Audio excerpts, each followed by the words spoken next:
Salam Kalucingan. Kembali bersama dalam rese renungan sederhana.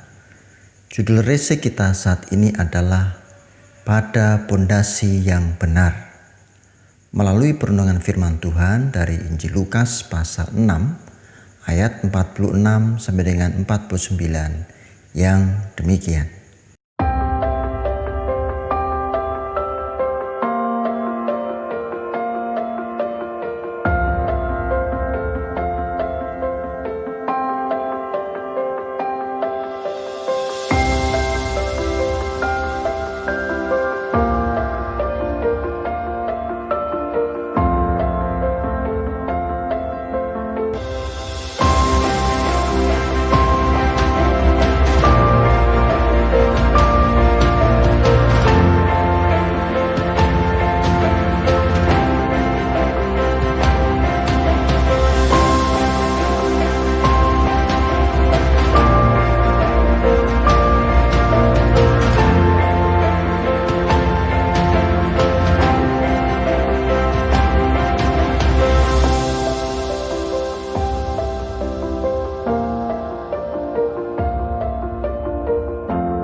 Halo, apa kabar Bapak Ibu Saudara dan anak-anakku semua? Salam sehat untuk kita semua dan tetap semangat setia kepada Tuhan.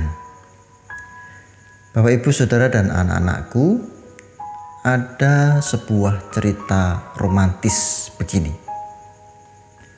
Sepasang kekasih sedang menikmati hangatnya mentari sore hari di sebuah pelabuhan yang indah.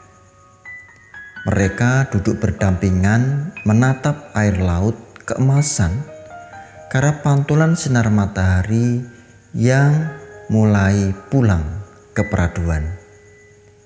Angin semilir lembut membuah kehangatan perasaan mereka berdua. Maka sang pria pun berkata,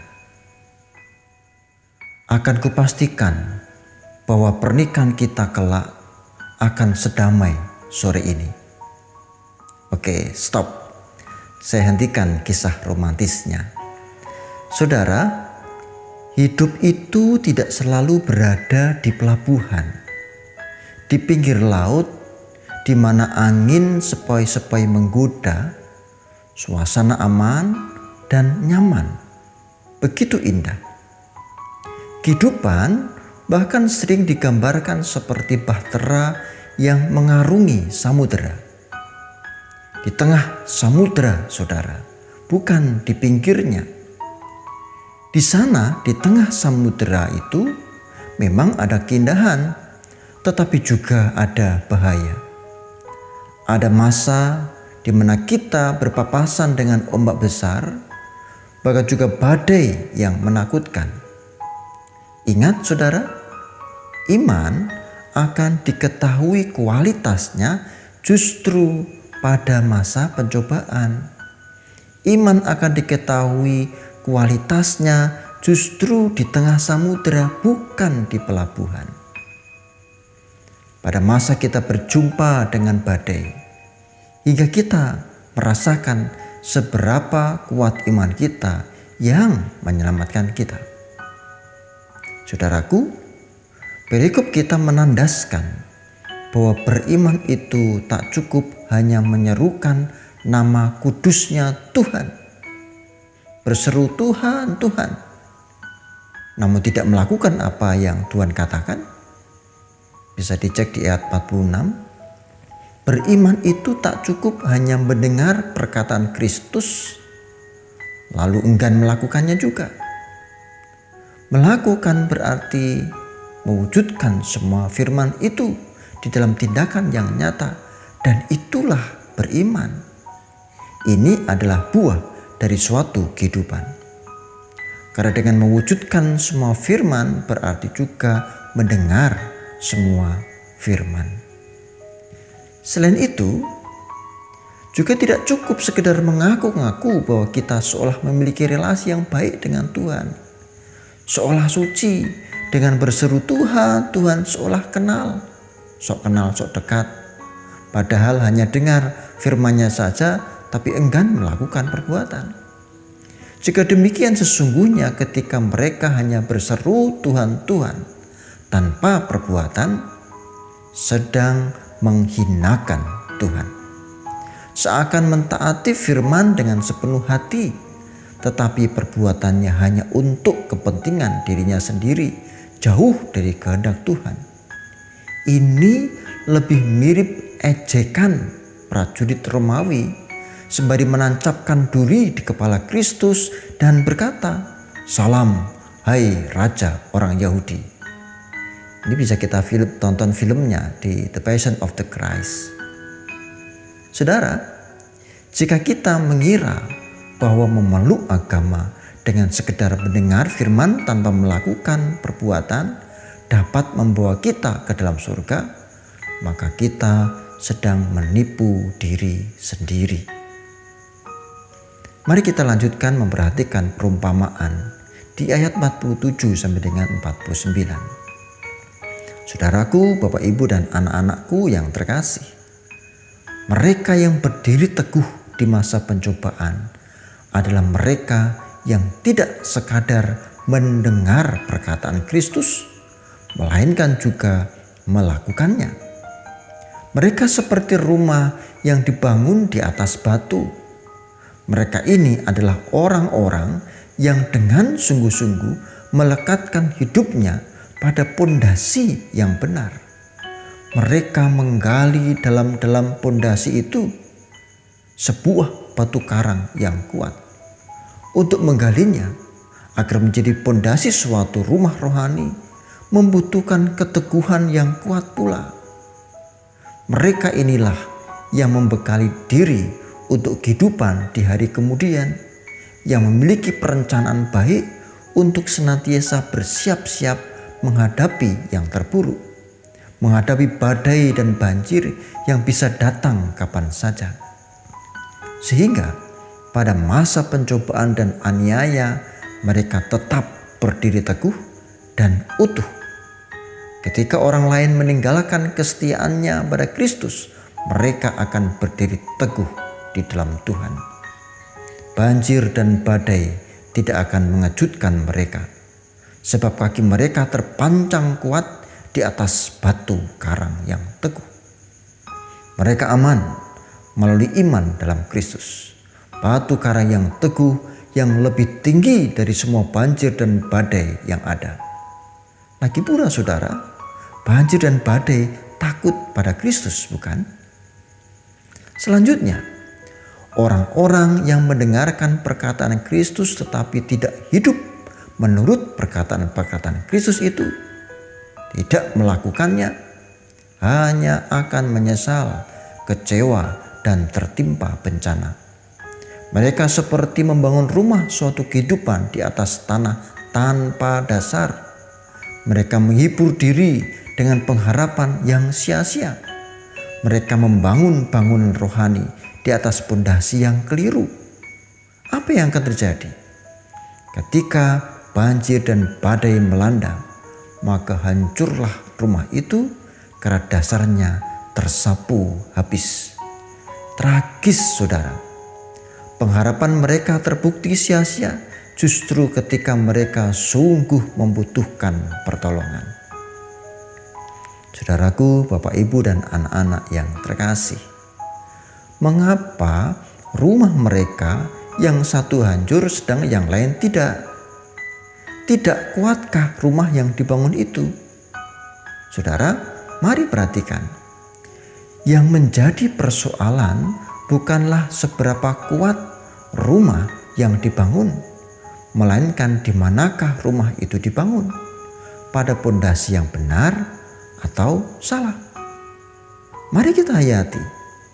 Karena kadangkala kita terlalu menyibukkan diri untuk sekadar membangun rumah, tetapi melupakan pada pondasi manakah rumah itu dibangun. Terkadang kita justru fokus pada bangunan rohani kita, tetapi melupakan bahwa Kristus adalah pondasi yang teguh. Di sanalah seharusnya kita membangun rumah rohani kita. Baik, Mari kita lanjutkan refleksi mendalam kita. Sudah sangat kangen ke gereja, bukan? Saya mendengar banyak orang sudah kangen ke gereja. Pertanyaan saya masih sama dengan pertanyaan beberapa minggu atau beberapa bulan yang lalu. Kangen Kristus atau kangen dengan rutinitas kegiatan di gereja? Saya ulang, kangen Kristus atau kangen dengan rutinitas kegiatan di gereja? Oh, kalau gitu salah Pak, kangen rutinitas kegiatan gereja. Oh, enggak salah.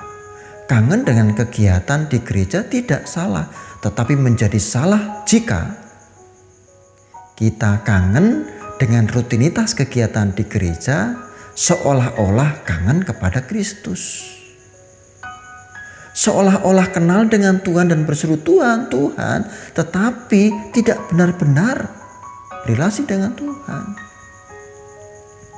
Bisa saja itu berarti sedang tidak dibangun dalam rumah berpondasikan Kristus. Saudara, kondisi sedang tidak menentu karena COVID-19. Jika Anda sedang kangen Kristus, maka catat ini. Benahi dan siapkanlah hati dalam hidup kita semua. Kristus sedang hadir di sana. Kristus sedang melawat kita semua pada ruang Maha Kudus-Nya dalam hati kita. Saat itu akan terwujud sabda yang berkata, barang siapa berkumpul 2-3 orang dalam nama Kristus, Kristus hadir di sana. Bersabarlah saudara, Kristus mengendaki dirinya sebagai dasar rumah rohani kita. Kristus sedang bekerja memurnikan makna ibadah kita. Tak sekadar kulit. Kristus mengendaki kita tak hanya berseru Tuhan, Tuhan. Ingat, ritual tanpa spiritual itu sia-sia. Bangunlah rumah rohanimu pada pondasi yang benar. Amin. Mari kita berdoa, dan pada saat ini kita secara khusus berdoa untuk saudara-saudara kita yang berada dalam persoalan dalam keluarga masing-masing. Setiap keluarga pasti punya persoalan, dan juga terkhusus untuk saudara-saudara kita yang sedang sakit, dan terutama beberapa daerah saat ini kasus COVID-19 sedang naik, dan kita berdoa untuk dunia ini di tengah-tengah pandemi Corona. Mari kita berdoa. Tuhan yang kudus dan setia, kami bersyukur atas firman-Mu yang kembali mengingatkan kami agar kami membangun rumah rohani kami di atas batu karang yang teguh yang adalah Engkau. Agar kami mendasarkan kehidupan kami berdasarkan pada Kristus. Dan kami berdoa secara khusus untuk keluarga-keluarga kami yang sedang berada di dalam persoalan, diakibatkan karena dampak COVID-19 ataupun persoalan-persoalan relasi yang lainnya. Kiranya ya Tuhan, Roh Kudus-Mu berkarya untuk keluarga kami, membangun kami menjadi keluarga-keluarga yang adalah gereja Tuhan. Kami juga berdoa secara khusus untuk saudara-saudara kami yang sedang sakit, terutama yang positif Corona. Kiranya Tuhan berkati para dokter, juru rawat, dan juga semua yang ambil bagian dalam perawatan. Tuhan berkati, Tuhan lancarkan, Tuhan berikan kasih sehingga saudara-saudara kami yang sakit ini Tuhan sembuhkan. Dokter, juru rawat, Tuhan berikan kesehatan dan kemampuan daya tahan tubuh yang baik pula. Kami juga berdoa untuk situasi di mana korban COVID-19 semakin banyak. Beberapa daerah muncul klaster baru. Kami mohon ya Tuhan, pertolongan-Mu ada. Sehingga kami dikuatkan, kami disehatkan, bahkan kami merasakan kehadiran Tuhan senantiasa ada bersama dengan kami. Izinkan kami melanjutkan kehidupan kami bersama-Mu. Di dalam Kristus Sang Penebus, kami berdoa dan bersyukur. Amin. Salam Kalujengan.